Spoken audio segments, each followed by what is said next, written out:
Previously, Evelyn disguised herself as her twin brother Ethan to secure a high-paying chef position.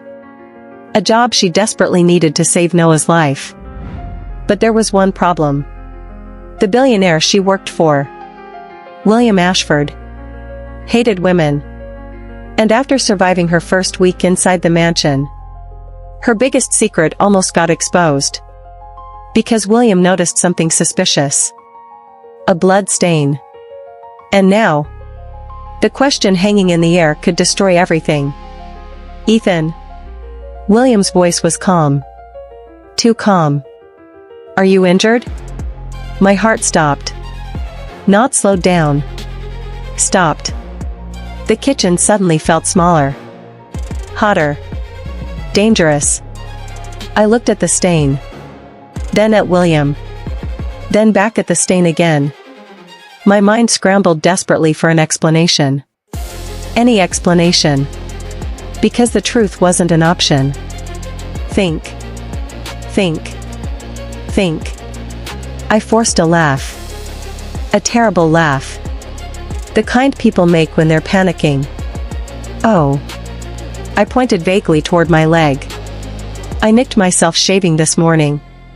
The moment the words left my mouth, I regretted them. Because William's eyebrow immediately rose. Shaving? His eyes narrowed. I nodded quickly. Yes, sir. Silence. Then more silence. The kind of silence that makes you question every life decision you've ever made. Finally, he asked the worst possible follow-up question.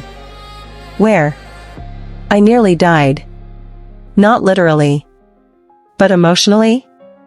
Absolutely. My brain stopped working. Completely. And before I could stop myself, I answered. My private area. The words escaped before I could catch them. The second they landed, I wanted the floor to swallow me whole. For the first time since meeting William Ashford, he looked uncomfortable. Actually uncomfortable. His face tightened. He cleared his throat. Looked away. Then adjusted his watch.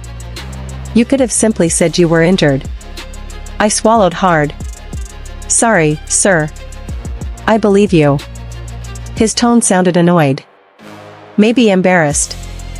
Maybe both. But thankfully, not suspicious.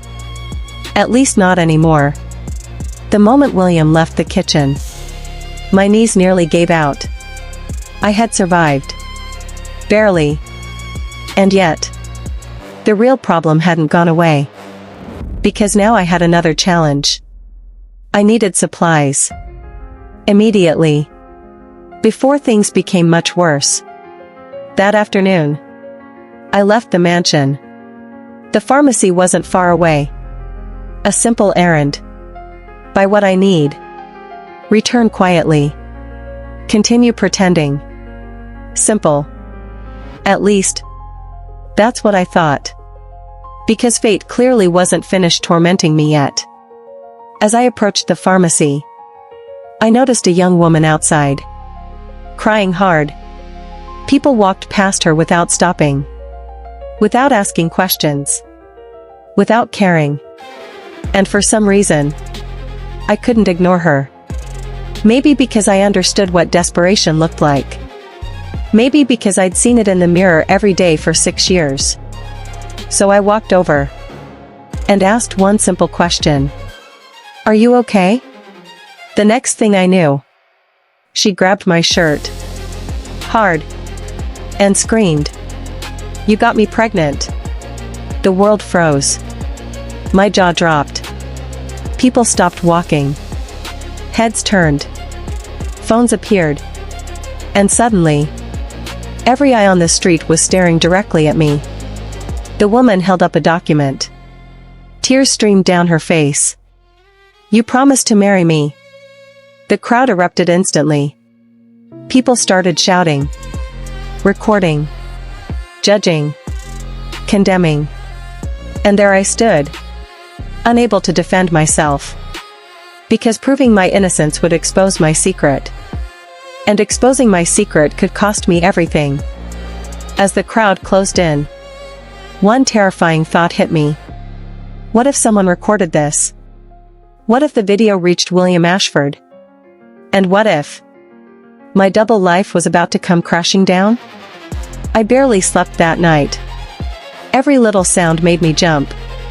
Every creak of the mansion reminded me that I was living inside a lie. One mistake. One tiny mistake. And everything would be over. The job. The money. My brother's treatment. Everything. I stood in the kitchen preparing breakfast while trying to stay calm. Eggs. Toast. Coffee. Fresh fruit. Simple. But my hands were shaking. Because today wasn't just another day. Today made it 2 months working under William Ashford, the billionaire who hated women. And I was secretly one. At exactly 7 o'clock. He walked in. William Ashford. Tall. Sharp. Cold. The type of man that made an entire room nervous just by entering it. He sat down without greeting anyone. Without smiling. Without looking at me. For some reason that should have made me feel relieved. Instead it somehow made me even more nervous. Because men like him noticed everything. And I couldn't afford to be noticed. I placed his breakfast in front of him. Carefully. Slowly. Trying not to draw attention. But just as I turned away, his voice stopped me. Ethan. My heart nearly exploded. I turned around immediately. Yes, sir? His eyes lifted from his coffee. Studying me. Observing me. Analyzing me. The silence stretched. 1 second. 2 seconds. 3. Then he finally spoke. You're nervous. I forced a laugh. My nerves, sir. He stared for another moment. Then nodded. Understandable. That was all. But somehow it felt like surviving an interrogation. The second he looked away, I released a breath I didn't realize I was holding. This man was dangerous. Not physically. But mentally. Nothing escaped his attention. Later that afternoon, I met the only friendly person in the entire mansion. The gatekeeper. Marcus.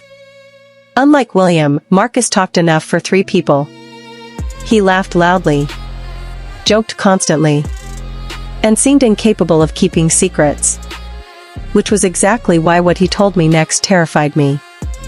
You know why women aren't allowed here? Marcus asked. I froze. No. He looked around before lowering his voice. Because William hates women. I forced myself to stay calm. Hates them? Marcus nodded. Completely. My stomach tightened. What happened? Marcus shrugged. Nobody really knows. But whenever women get too close. He stopped talking. Then pointed toward the mansion. He loses control. Marcus leaned closer. My friend works in one of his companies. One day a female employee touched his shoulder. I frowned. And? Marcus shook his head. And the boss collapsed. What? He literally fainted. My blood ran cold. Marcus continued. They rushed him to the hospital. After that, the woman was transferred. I couldn't believe what I was hearing. How badly must someone be hurt to react like that? For the first time, I started seeing William differently. Not as a cold billionaire. Not as a strict employer. But as someone carrying wounds. Deep wounds. Pain he never talked about. Pain that still controlled him. And suddenly my situation became even more dangerous. Because if he discovered I was a woman, I had no idea what would happen. That evening, I called my mother. She answered immediately. How is work? I looked at my brother's photo. The one I carried everywhere. It's okay. Just difficult. My mother sighed. Stay strong. We need this job. I knew she was right. Every paycheck meant another chance for Noah. Another chance for him to wake up. Another chance for our family. So no matter how dangerous this became, I couldn't quit. That night, as I walked back to my room, I felt something. The strange feeling that someone was watching me. I turned around. And froze. William stood at the end of the hallway. Silent. Motionless. Watching. His expression is unreadable. For a moment neither of us spoke. Then he finally said, Ethan. My heart skipped. Yes, sir? He stared a little longer. Then slowly said, Make sure you follow all the rules. Before I could answer, he turned and disappeared into the darkness, leaving me with one terrifying question. What exactly happens to people who break them? This second month at the mansion felt different. Not easy. Just different. I was beginning to understand William Ashford. At least a little. He wasn't simply rude. Or cold. Or arrogant. He was guarded. Like someone who had spent years building walls around himself. Walls so high nobody could climb over them. And somehow, I had ended up living inside those walls. Every morning I cooked for him. Every evening I prepared his dinner. Every day I watched him from a distance. Trying to understand the man everyone feared. The man who couldn't stand women. The man I was secretly deceiving. One thing became clear very quickly. William was always alone. Always. No visitors. No family. No girlfriend. No friends. At least none that stayed long enough to matter. The mansion was huge. Large enough for a dozen people. Yet every night it felt empty. As if loneliness had become another resident. And somehow, that made me feel sorry for him. That evening, I placed dinner in front of him. As usual. But something unexpected happened. He spoke first. What did you put in this sauce? I froze. My mind immediately jumped to panic. Did I make a mistake? Was he angry? Had I ruined dinner? I followed the recipe, sir. He took another bite. Then another. Then another. Finally he looked up. It's good. I blinked. What? It's good. For a moment I genuinely thought I imagined it. A compliment? From William Ashford? The same man who complained about everything? I almost smiled. Almost. The next few days, small conversations started happening. Nothing serious. Nothing personal. Just little moments. What are you cooking?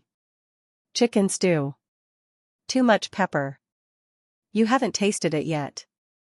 I can smell it. Tiny exchanges. Normal exchanges. The kind people have every day. But somehow they felt important. Because William rarely spoke to anyone. Yet he kept speaking to me. And I couldn't understand why. Then one Saturday, everything changed. A visitor arrived.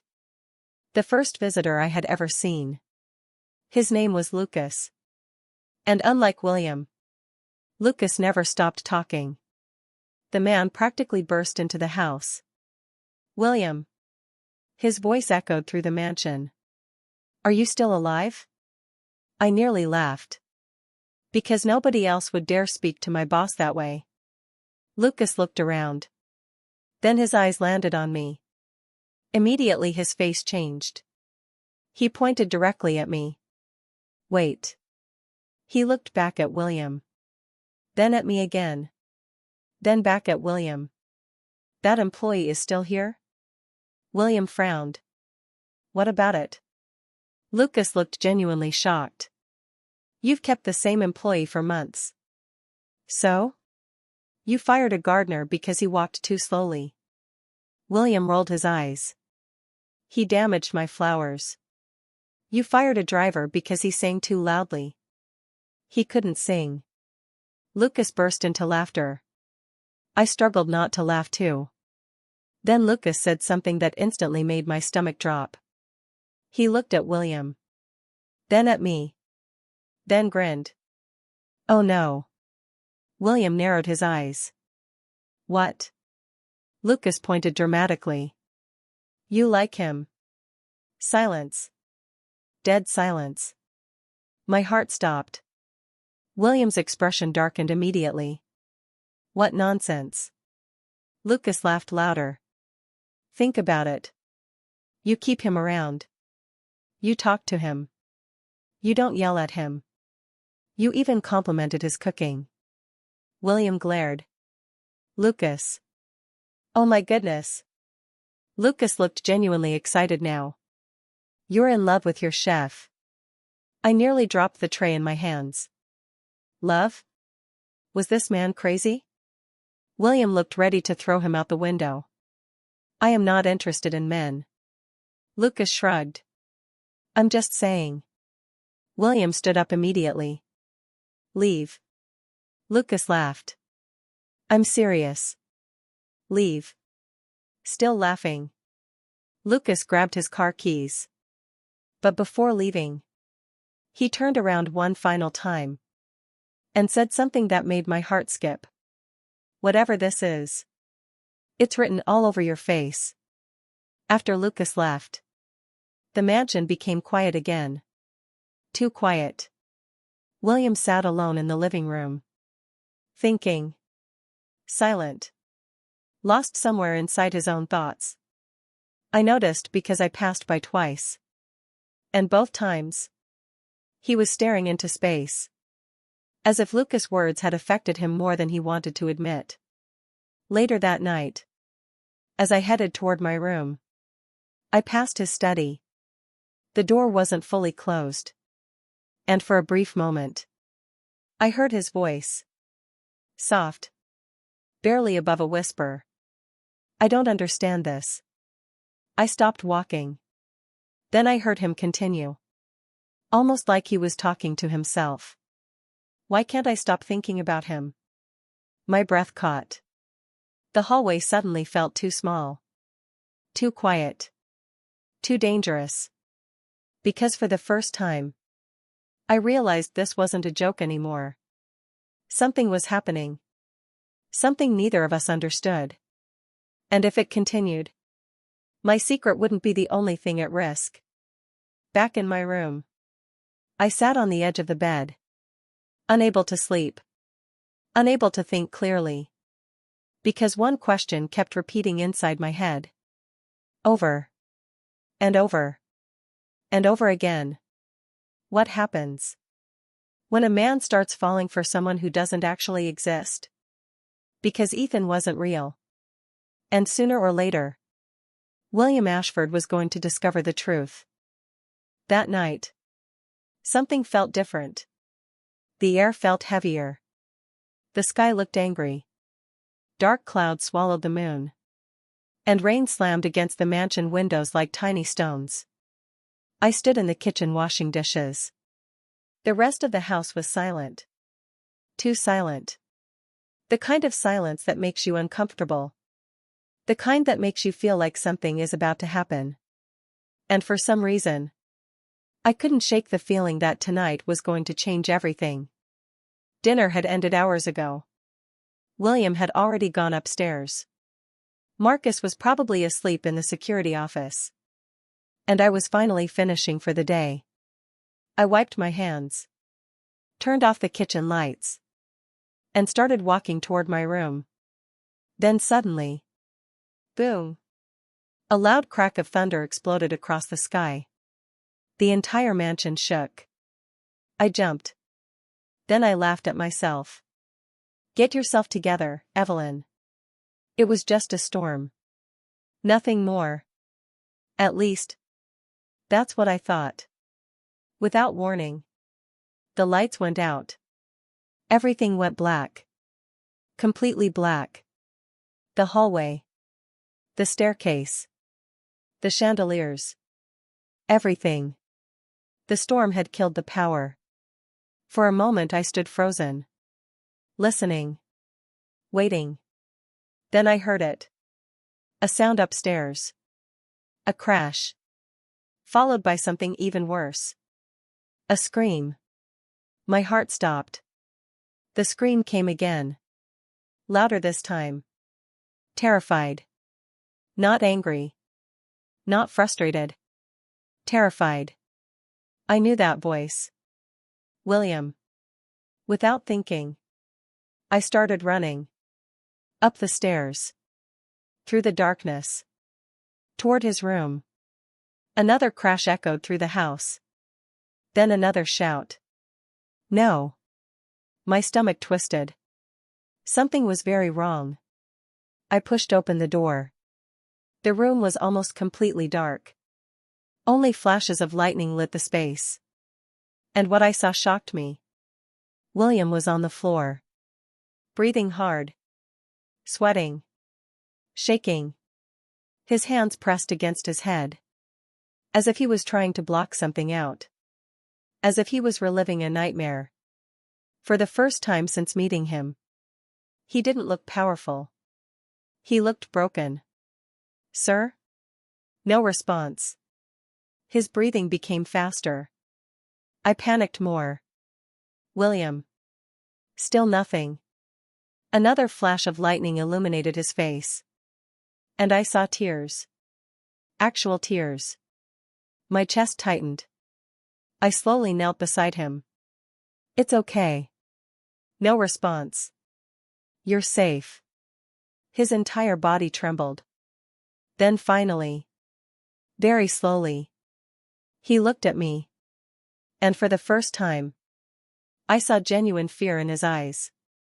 Please. His voice cracked. Barely audible. I leaned closer.